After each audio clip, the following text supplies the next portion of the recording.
Welcome, everyone. Welcome to Faith and Democracy. This is a series of one-on-one conversations with Democratic candidates for U.S. Senate. I'm really glad that you have joined us today. I'm Connie Ryan. I'm the Executive Director of Interfaith Alliance of Iowa and Action Fund. And I'm grateful that you are part of this conversation. It is on Facebook and YouTube, as well as will be placed on our website. If you're watching us live, we're really glad that you're with us. If you're watching the recording, we're glad that you are taking the time to watch that as well. Those recordings will stay up on Facebook and YouTube and our website throughout the primary and really to the general election as well. And so you can take a look at each of them. We'll be interviewing each candidate separately. And the purpose of Faith and Democracy conversations is really to educate voters about the viewpoints of the candidates on the issues that we care about as an organization. And we work on a broad spectrum of issues, educate and advocate, issues that impact Iowans every day. And so we're hosting the individual conversations so that we have more time to spend with each of the candidates in these 45 minutes. And we'll be really diving into several different issues that we care about. And so I want to welcome Representative Abby Finkenauer. And so glad that you are with us today, Representative. Thanks for being with us. Oh, we're so excited to be here. And Connie, just thank you for all that you do. And thank you to all of the members of Interfaith Alliance. I have had the opportunity to get to go to a few of your events over the years, especially during my time as a state rep. And I'll tell you this, I know sometimes, especially, I remember it was 2017, that was a really, really tough session. And getting to go to a few of your events, I definitely left uplifted and ready to keep fighting. So thank you for all you guys do. Well, you're very welcome, and thank you. And as you indicated, you served in the Iowa House for a couple of terms, and then you served in the U.S. House of Representatives, and we're grateful for your service as well. Really at the core of Interfaith Alliance of Iowa are the values of democracy, separation of church and state, religious freedom. And so that's really where I want to start today and have a conversation about religious freedom and separation of church and state to begin the conversation. And of course, traditional or even originalist way of looking at religious freedom is that government cannot infringe on the right of people. And religious extremists have really manipulated that understanding to advance their political agenda, and using federal and state laws and really even the courts to push that agenda to their benefit. And they argued that religious freedom means their personal religious belief supersedes the civil rights of other people, and therefore they can infringe on those civil rights of others. And so my question to you, Representative, is how should our nation balance the conflict between religious rights of some and the civil rights of others? And what is really the role of Congress to play in that ongoing debate? Yeah, so this is something, again, that I've been paying attention to and watching from the beginning of, part of why I ran for state house in the first place. And I am a firm believer of the separation between church and state, and that anybody's religious belief should not be impacting another person's civil liberties. I mean, that is just foundational. And, I remember even being a page in the state house in 2007 in a moment that truly changed me as an Iowan, as a young person who cared about government. And it was actually as I was sitting as speaker's page during the call of the House where they locked everybody in the chamber, and it was the vote to add sexual orientation to the Iowa Civil Rights Act, which eventually led to the Iowa Supreme Court decision on same-sex marriage. And I, as I walked out of that chamber, and I remember looking up and the Capitol's beautiful, right? There is good stuff that can happen there. There's not been a whole heck of a lot of it lately. But I remember just looking up and looking around and going, oh my gosh, this policy thing, this, this government thing, this, actually caring and being involved, wow, you can really make an impact on your community and fight for folks who need it most. And especially, looking at on that day when that happened, the eyes of the representatives who'd been working on that since the 80s, and seeing them tearing up, running into Tom Yoakum afterwards, who I know, again, had been working on it since the 80s, and he was working with One Iowa at the time. It was an extraordinary moment. And that was where I didn't know I was ever going to run for office. I just knew at 18 years old, I wanted to be around it. I wanted to be a part of those good feelings of when you can make impacts and you can fight for folks, and you can, the arc bends towards justice a little bit more, right? That was foundational for me and has guided me in every day of my public service. Thank you. So related to this battle between religious freedom and people's civil rights, of course, this last week, we had the case about access to abortion before the Supreme Court, and the draft decision was leaked last week. And there's been a lot of reaction to the likelihood the court will overturn 50 years of precedents established by Roe when the final decision comes out, likely in June. And the decision is predicted to turn the power over to the states, meaning there will be really essentially 50 different ways of addressing the civil rights to an abortion, and no universal protection of that right by our nation's highest court. Do you think that this is a states' rights issue, as the court seems to be indicating, or should the right to an abortion be equally protected across the nation? And then connected to that, as a U.S. Senator, how will you protect access to reproductive health care, including safe and legal abortion? This is absolutely not something that individual states should be deciding. In fact, United States Supreme Court justices shouldn't be there deciding that anybody belongs in my doctor's office besides myself and the doctor. That is at the core of this issue here. And honestly, I just want to say too, I mean, I was at the rally on Saturday, and thank you for the work that you've put into that. It's been a tough week, but also it's been a tough couple of years and decades, right? I want to say, thank you to the women in particular who I know, the women and allies who've been fighting for our rights as as women in this country for decades, and watching this roll back the way that it is horrifying. And, when I got into this race for U.S. Senate, I knew, a big part of it was because I was worried about democracy and about the direction of our country and where we were headed and the divisions we were seeing and needing to bring people together. After this last week, with the draft Roe decision, there's even more reasons of why we have to win. I am unfortunately somebody who has had to defend my rights as a woman 3 times as a representative, 3 times actually on the state house floor. The first one had to do with abortion prerequisites requiring an ultrasound. The other one was the 20-week ban and the 6-week ban. And some of the stories I heard during those times from women across the state were absolutely heartbreaking.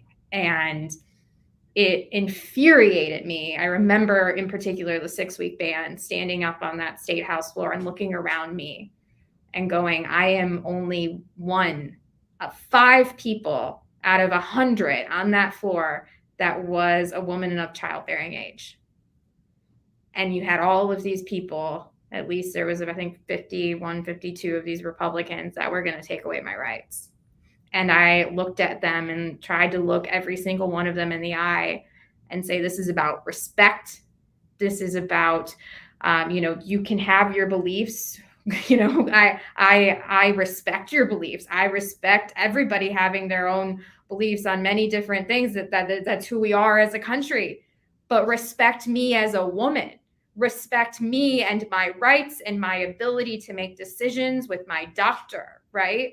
And that is what we're going to have to make sure that the nation hears when we add more United States senators to that US Senate caucus, Democratic caucus, who will actually be willing to get rid of the filibuster and then codify Roe.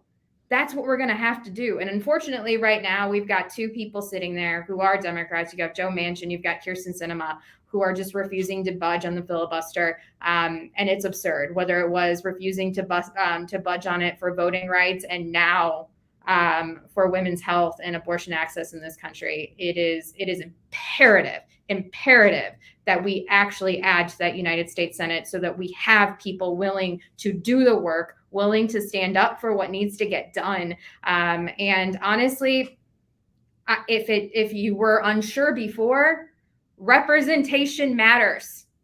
Who you have standing on that US Senate floor in 2023 matters.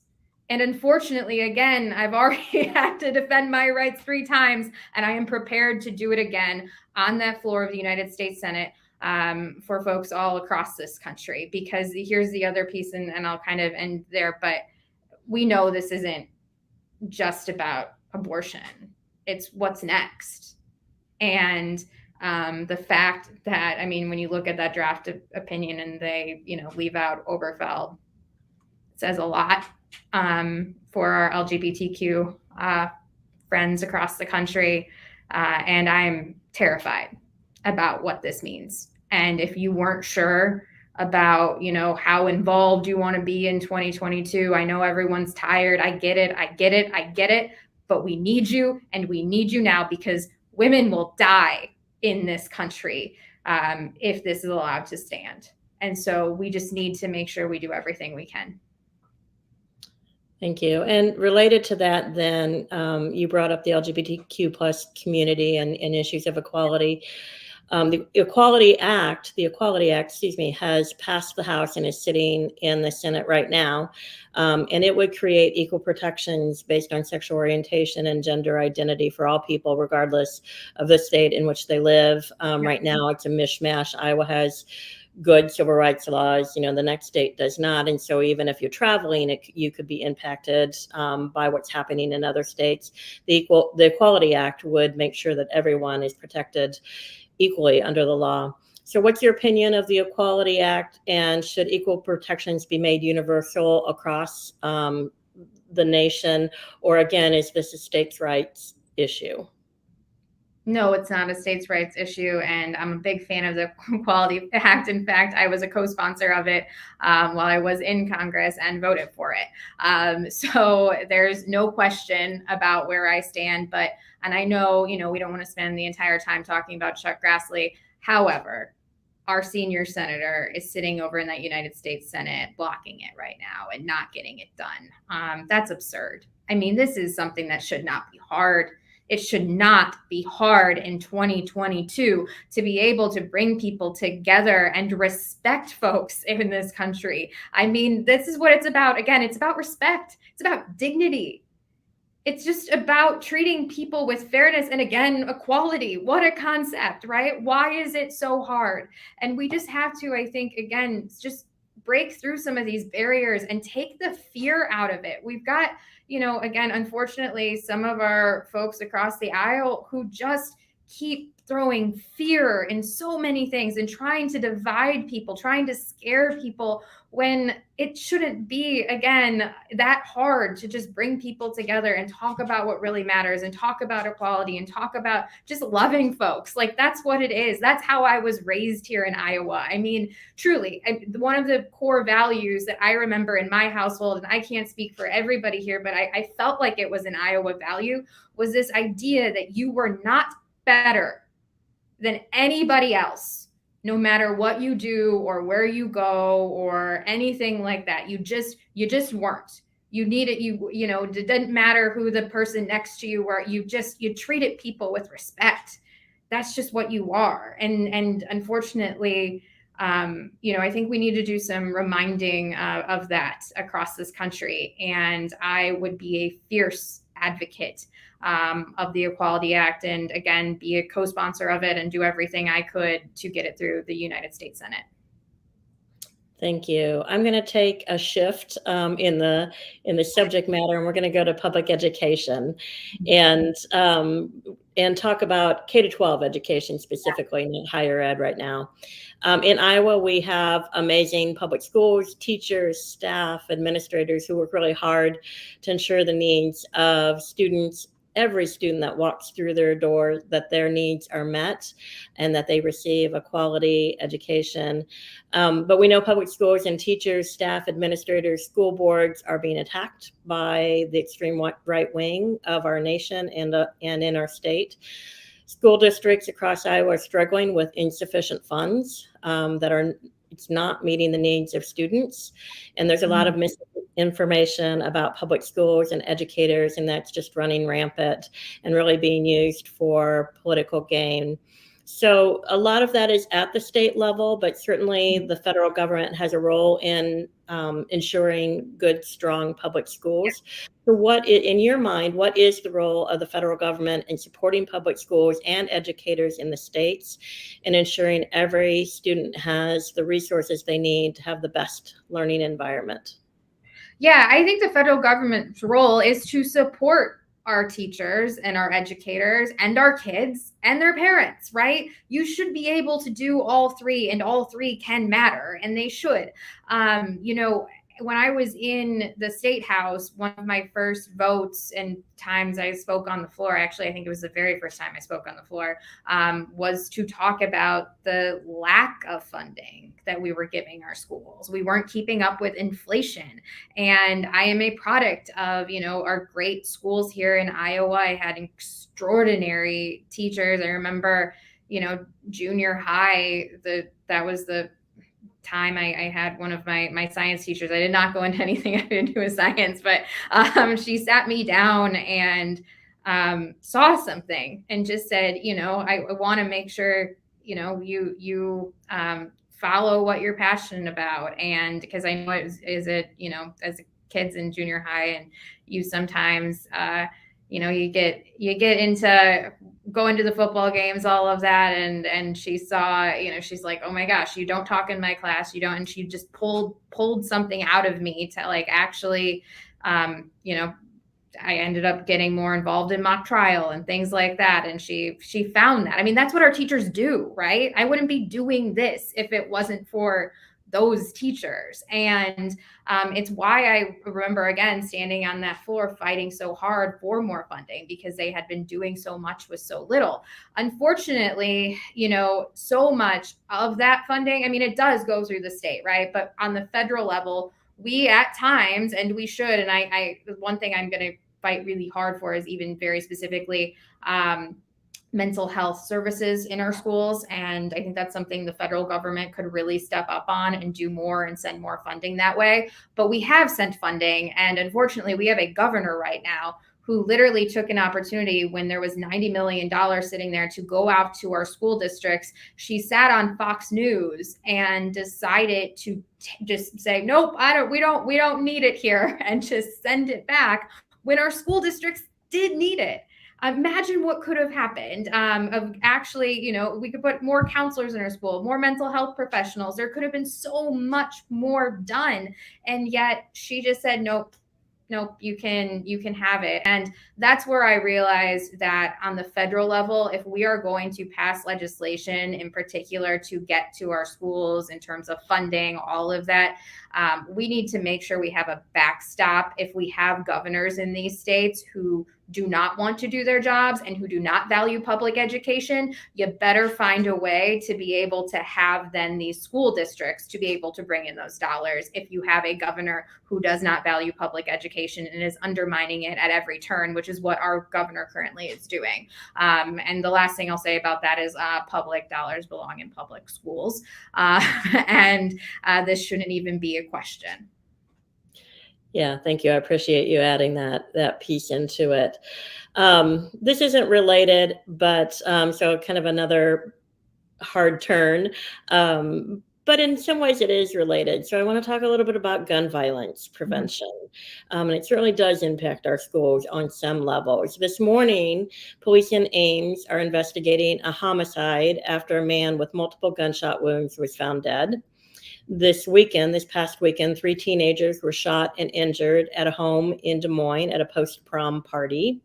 This weekend also in Iowa City, a person was shot near the University of Iowa campus. A month ago in Cedar Rapids, 2 people were killed and 10 people were injured outside a downtown nightclub. In March, 3 teens were shot outside of Des Moines High School. One of the teens died and the other 2 were severely injured. In some national statistics in 2020, 45,222 people died of gun-related injuries in the United States. So that's in 2020. And it was a 14% increase from the year before, 25% increase from 5 years earlier, and 43% increase from a decade ago. And of those 45,000 plus gun deaths in 2020, 4,537 of those gun-related deaths were children. And that was an increase of 13.5% from the year before. The leading cause of death among children is now gun-related deaths, which has now surpassed auto accidents. In Iowa, nearly 80% of homicides and over half of all suicides were committed with firearms.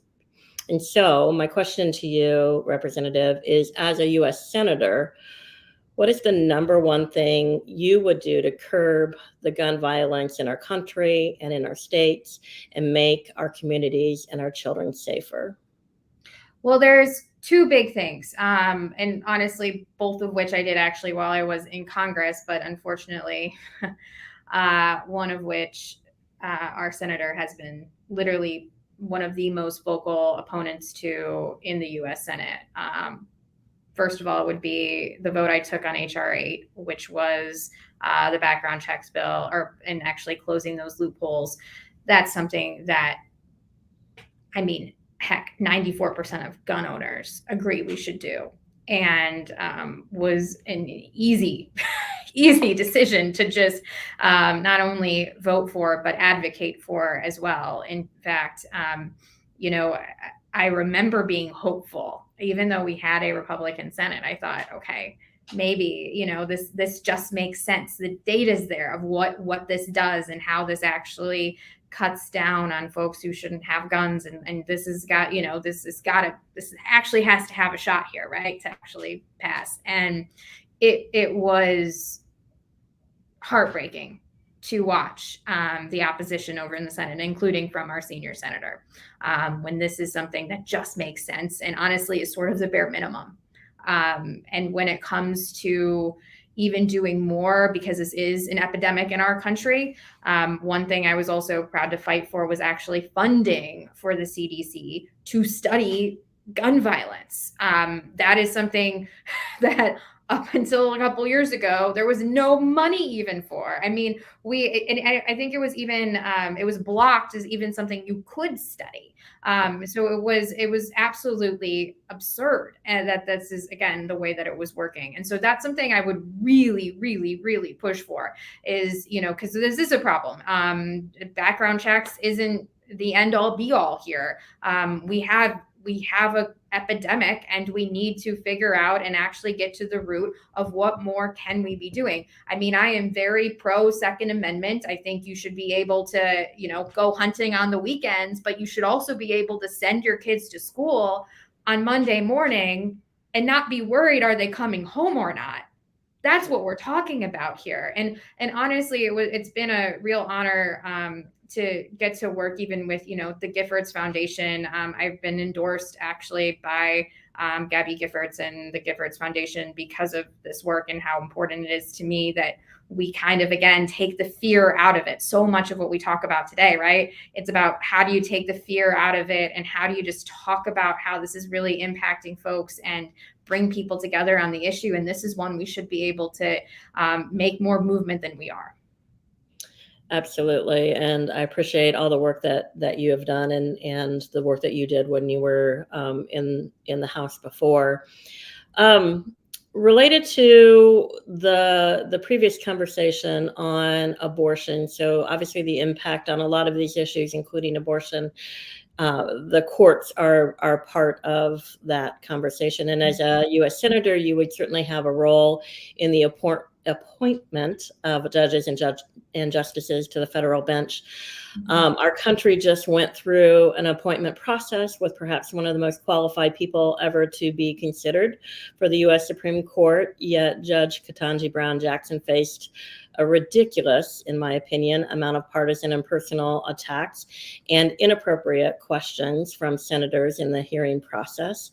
One of those inappropriate questions was about her personal faith. And from Senator Lindsey Graham, he asked, on a scale of 1 to 10, how faithful would you say you are in terms of religion? And as far as I know, there's not a test for public office, and nor should there be. And so, in our opinion as an organization, an inappropriate question.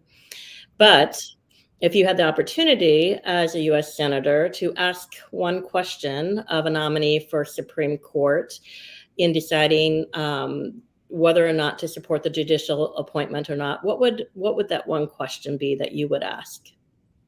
Oh gosh, that's a good question. That's something I haven't thought that much about, but I would say, oh gosh,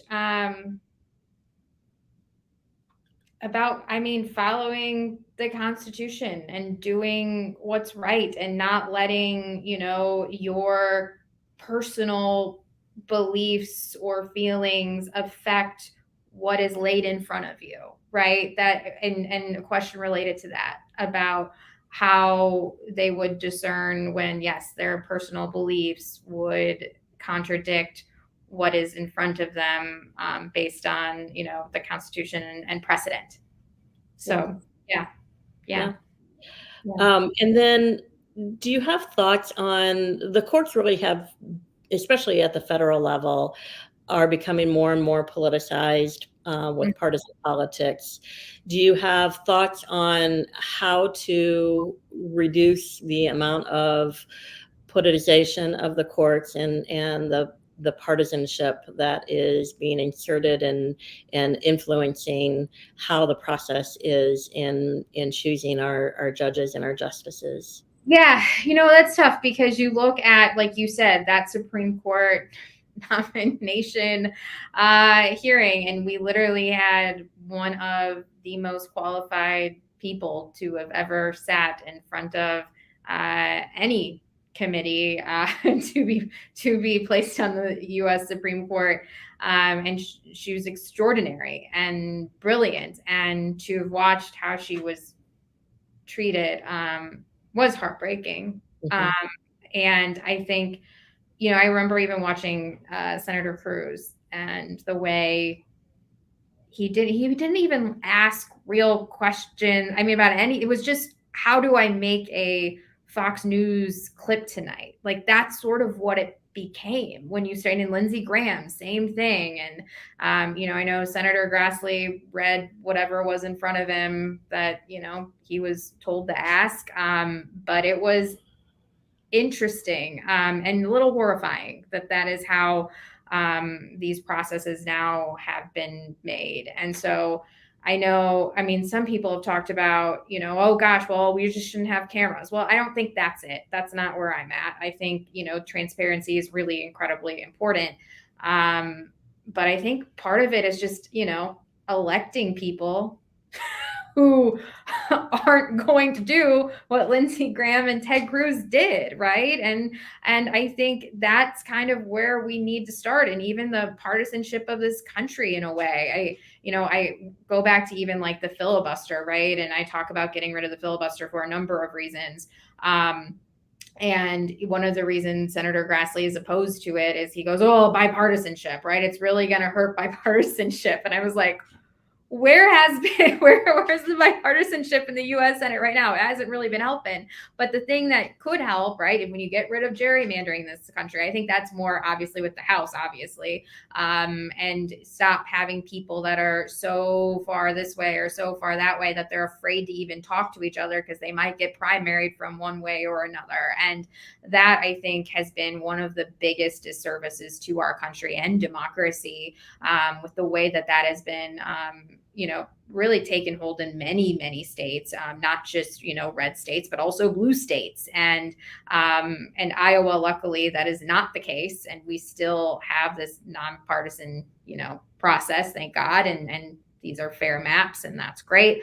But that's something that I think could help kind of dial down the rhetoric a bit. Thank you. I'm going to shift again. Thank you for following my path with me to racial equality and equity. And our nation is really struggling with accepting our history of slavery, racism, Jim Crow, and inequality in general experienced by our nation's Black communities. There are Americans who want to really just bury their heads in the sand and move on. And there are others who don't even want to acknowledge the history at all, or certainly its ramifications. It is painful, and there is no denying our history, in my opinion.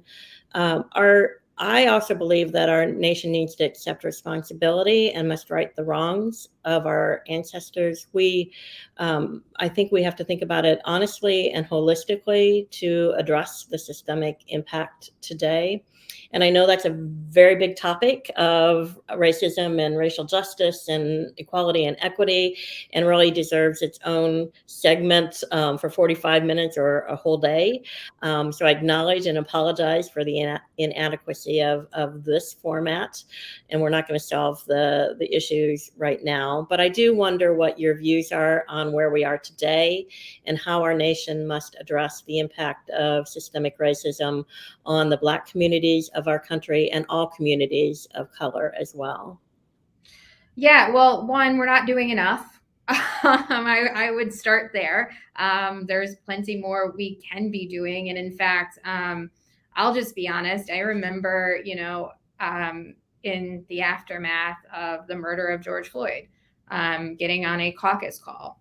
And, it was actually one of the last times that Congressman John Lewis addressed the Democratic caucus, and getting to hear from him and just know, obviously, again, the arc towards justice is long, and there's been a lot that has happened, yet there are these moments, and especially in the last couple of years, where it just feels like we've been pushed backwards.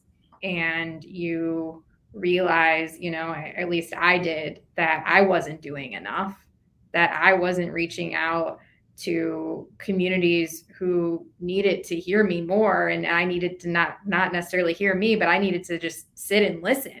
Right. And that was something that changed me as a legislator, if I'm being honest with you, hearing his words, but also knowing, I had a lot more listening that I needed to do to better represent folks. And, I'll say this, there are things I've worked on since then, right? Even during the COVID, pandemic, and fighting for, got help, even, minority small business owners that weren't getting enough help because they didn't have necessarily the same relationships with the banks that some of the bigger businesses did, right? And watching that happen and going, wait, this isn't fair, and this shouldn't be happening this way.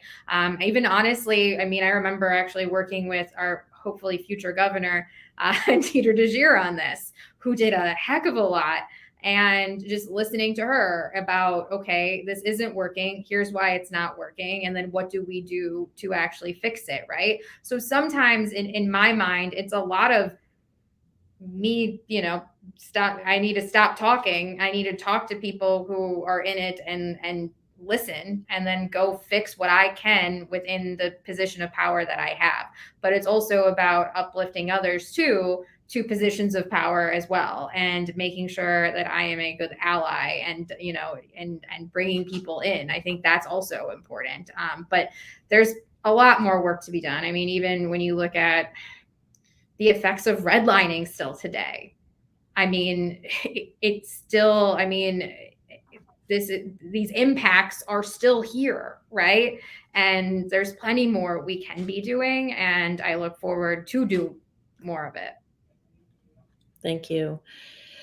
Somewhat related is hate and hate speech and the role of government in addressing those issues. And we know that there's an uptick in incidents of hate and hate speech violence over the last several years, and that is quite notable.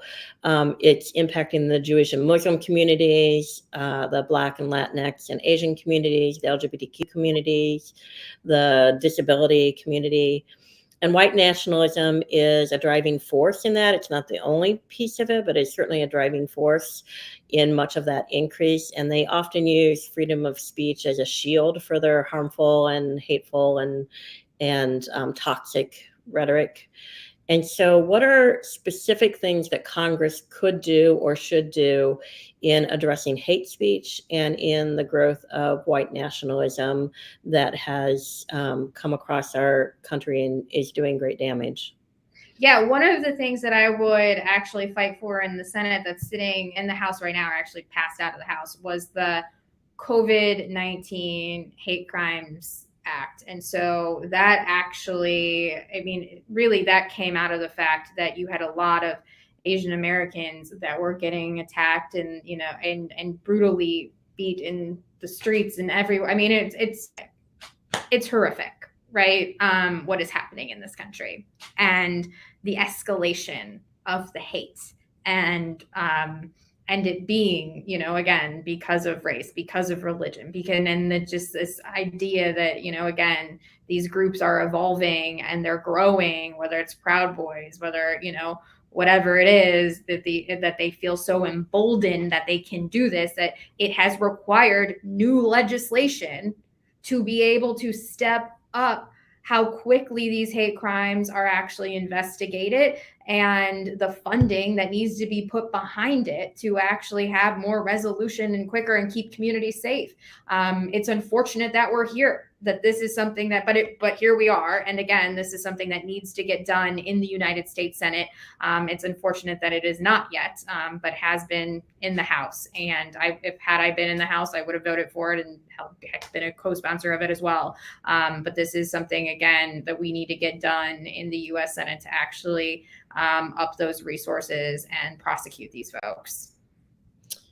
Thank you for that. And really, thank you for your openness and your honesty in all of these, on all of these issues, and the passion with which you come at these really important issues. I want to give you a minute or two to just talk about whatever else you want to share with folks that you want them to know about you, or the issues that you care about. So I'm just going to open it up for you for a minute or two to talk. Yeah, the real reason I am in this race is because of the fact that I am worried about the direction of our country, our state, and honestly, democracy. It is why I decided to run, because they're all worth fighting for. And I remember, I'll also be honest, after 2020, after we had, we got more votes than our Senate candidate did. We got more votes than the president did. We got the same percentage of the vote in our district that reelected Congresswoman Axney, and yet came up, a few points short. And I thought, a part of that was truly we stopped talking to each other. We didn't do that work connecting the way that we did in 2018 because we didn't know what was safe or what you were supposed to do. But the biggest thing was misinformation. It was thick. It was so thick, folks. We're going 74% of Iowans are on Facebook. And it's where folks, and I'm sure there's some watching from Facebook right now. Hi. But it's where folks are getting their news and they don't know what to believe or, anything anymore. And I was so grossed out of the fact that they could lie and they could win. And I was really just done. I was never going to run for office again. I was, 32 at the time. And I just knew, I love public service. I love lifting up voices. I love doing the work. And I was going to go find a different way to go do that. And then January 6th happened. And my world changed. I mean, I was sitting on my couch in Cedar Rapids with my husband as I was watching on TV as my friends and also my former colleagues, as of 3 days earlier, were being attacked by a violent mob. And if anyone was following that day, I just started tweeting. I was like, wait, okay, this is where they're at now. And I kept going, this is happening because of folks in this state who should have known better, some of our leaders who should have called out the lies, the misinformation, and they didn't do it. And somebody like Chuck Grassley in particular, who had sat there, I mean, at that point, it was like 46 years he had been in DC. I mean, the guy has owned a house there since I was 5 years old. And I'm going, okay, he's going to do the right thing, right? Like, he's going to really call this out. And not only did he not really call it out and, it sounded like Mitt Romney or Liz Cheney, who I don't agree with on a whole heck of a lot of anything, but at least they did the right thing on this. They actually defended our democracy. And when I saw Grassley tweet out, it was a couple months later, conspiracies about Arizona, that is where I went. A guy like that does not deserve to be reelected to the United States Senate, and I was going to beat him. And so here we are, building something that has never been built against him before in a way where we can bring people together, where we can actually break through the misinformation piece. That's imperative. We're not running the same types of campaigns where you just throw a bunch of it up on TV in the last couple of months and you hope that it works because no one knows what to believe anymore. We are doing peer-to-peer type of outreach that needs to happen, because that's what we do as Iowans. That's what we absolutely have to do as Americans to start reaching each other again. And it's important to me to build that kind of campaign to do that work. And I'll say this as well, when it comes to public service, I am in this because of the work and because of Iowans. I mean, it's my home. It's where I grew up. It's where I hope to have my own family one day. Everyone I love is here. And I am worried about its future right now. And when it comes to public service, to me, it is not about a fancy title or anything like that. It's about the work. And my grandfather, I remember growing up, I didn't have anybody that I knew in public service, but nobody in politics, right? I just knew my grandfather was a firefighter. And to me, he was always the perfect example of what public service means, because when he would get a phone call to run into the burning building, I mean, he didn't call back and ask, hey, what's the color of your skin? How much money do you make? Who do you love? Where are you from? How old are you? Right? He just showed up and he helped people and he did his job. And that is what I did in that state house. That is what I did in Congress. And that is who I will be as a United States Senator.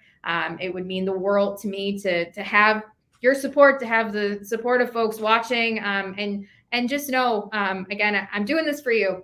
This is, it means a lot in this state, and you and everybody here who I care so much about means everything to me. And I'm going to give it everything I've got, because also democracy in this country means everything to me as well. So would love to have you part of it. You can go to abbyfinkenauer.com and find out more. So.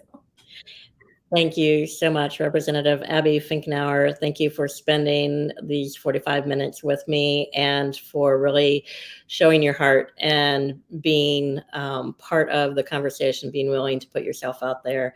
And thank you for your public service in the past, and you have been an inspiration to many of us. So thanks for folks who are watching and for being with us, whether you are watching this live or whether you are watching it as a recording. We are very glad that you're with us, and please do tell other folks about this recording, and then we will be talking with the other two candidates for U.S.